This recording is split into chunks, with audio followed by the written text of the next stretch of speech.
ஒரு தசாபதி பண்ணணும். ஸோ விருச்சிக லக்னமாக வந்து சூரிய தசாபதினா சூரியன் வந்து பார்த்திங்கன்னா 10ஆம் அதிபதி வந்து 5ல் இருக்கும். தொழில் ரீதியான விஷயங்கள் அகலக்கால் வச்சு மாட்டிக்கிறதுக்கான வாய்ப்பு இருக்கணும். ரொம்ப கவனமாக இருக்கணும்.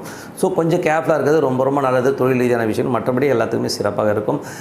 விருச்சிக லக்னமாக வந்து சந்திர தசாபதி, சந்திரன் வந்து உங்களுக்கு 8ஆம் அதிபதியாக 9ஆம் அதிபதியாக இருந்து அவர் வந்து 3, 4, 5ல் வந்து ட்ராவல் பண்ணுற டைமில் வந்து நல்ல விஷயம், நல்ல ஏற்றம், நல்ல லாபங்கள் வருவதற்கான இப்போ ரொம்ப நல்லாயிருக்கு. தந்தை சார்ந்த விஷயங்கள்லாம் சிறப்பாக இருப்பதற்கான இப்போ ரொம்ப நல்லாயிருக்கு. ஸோ விருச்சிக லக்னமாக இருந்து செவ்வாய் தசாபதினா செவ்வாய் வந்து பார்த்திங்கன்னா 6ஆம் அதிபதியாக இருந்து அவர் வந்து 8ல் இருக்கும்போது வேலையில் ரொம்ப கவனம் தேவை. வேலையில் வந்து ஒரு சண்டை சச்சரவுகள், மனக்கலக்கங்கள் வரதுக்கான வாய்ப்புகள் இருக்குது. கடன் சம்பந்தமான விஷயம் ரொம்ப கவனமாக இருக்கணும். உடல் ரீதியான விஷயங்கள், உடல் நலம் சம்பந்தமான விஷயங்களை நம்ம கரெக்டாக பார்த்துக்கிறது ரொம்ப நல்லதுங்க. விருச்சிக லக்னமாக வந்து ராகு தசாபதி, ராகு வந்து பார்த்திங்கன்னா உங்களுக்கு 5ஆம் அதிபதியாக இருந்து அவர் வந்து இப்போ வந்து குருவுடைய சாரத்தில் இருக்கும்போது நல்ல விஷயங்கள், நல்ல ஏற்றங்கள்லாம் இருக்கும். ஸோ குழந்தைகள் வந்து வெளிநாடு போகிறதுக்கான வாய்ப்புகள், வெளி மாநிலங்கள் போகிறதுக்கான வாய்ப்பு ரொம்ப சிறப்பாக இருக்கும். குழந்தைகள் வந்து கொஞ்சம் மட்டமட்டாக நடக்கிற மாதிரி ஃபீலை கண்டிப்பாக ஏற்படுத்தும். அதுக்கப்புறம் பார்க்கும்போது விருச்சிக லக்னமாக இருந்து குரு தசாபதி எந்திரங்கள் வந்து பார்த்திங்கன்னா குரு வந்து 5ஆம் அதிபதியாக இருந்து அவர் வந்து 7ல் இருக்கும். குழந்தையோட சுப நிகழ்ச்சிகள் சார்ந்த விஷயங்கள் நடக்கிறதுக்கான இப்போ ரொம்ப நல்லா இருக்குங்க.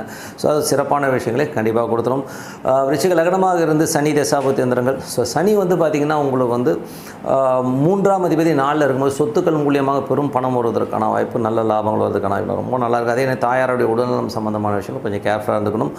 அதெல்லாம் ரொம்ப சிறப்பாக இருங்க. ஸோ விருச்சிக லக்னமாக வந்து புதன் தசாபதி, புதன் வந்து 5ஆம் அதிபதியாக இருந்து அது 5ல் இருக்கார். ஸோ 5ல் இருக்கும்போது 8ஆம் அதிபதி 5ல் இருக்கும்போது குழந்தைகள் கொஞ்சம் டென்ஷன் பண்ணுறது, ஸ்ட்ரெஸ் பண்ணுறது மாதிரி விஷயங்கள் இருக்கும். கொஞ்சம் கேர்ஃபுல்லாக இருக்குது. ரொம்ப நல்லது. ஆன்மீக சுற்றுலா பிரயாணங்கள் போகலாம் அப்படிங்கிற எண்ணங்களையும் நிறைய ஏற்படுத்தும். கொஞ்சம் கேர்ஃபுல்லாக இருக்கணும். ரொம்ப அலையாமல் இருக்கிறது ரொம்ப நல்லது. அதுவும் புதன் தசாபுத்தி அந்த நடக்கும். கொஞ்சம் கேர்ஃபுல்லாக இருந்துக்கணும். விருச்சிக லக்னமாக வந்து கேது தசாபதி, கேது 11ல் இருக்கும்போது நல்ல ஒரு சிறப்பான விஷயங்கள், நல்ல விஷயங்கள் நடக்கும். நல்ல லாபங்கள், லீகல் சம்பந்தமான விஷயங்கள், ஏதோ கோர்ட்டு கேஸ் சம்பந்தமான விஷயங்கள்லாம் வந்து உட்காந்து பேசும் ஒரு தீர்வு வருவதற்கான வாய்ப்பு ரொம்ப நல்லாயிருக்கு. ஆன்மீக சுற்றுலா போகிறதுக்கான வாய்ப்பு ரொம்ப சிறப்பாக இருங்க.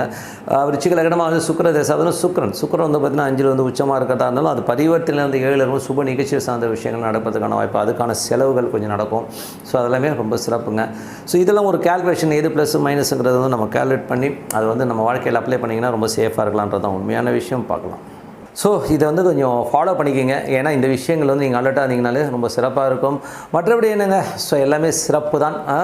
ஸோ பிரார்த்தனை பண்ணுங்கள். ஸோ இதுக்கான பரிகாரம் சொல்ல போனோம்னா குலதெய்வ வழிபாடு ரொம்ப நல்லது. குலதெய்வம் தெரியாதவர்கள் ஹரிஹரசுவரன் ஐயப்பனை வந்து வணங்க, எல்லாமே சிறப்பாக நடக்கும் சொல்லிட்டு உங்களிடம் விடைபெறுவது உங்கள் லக்ஷ்மி நாராயணன். நன்றி, வணக்கம்.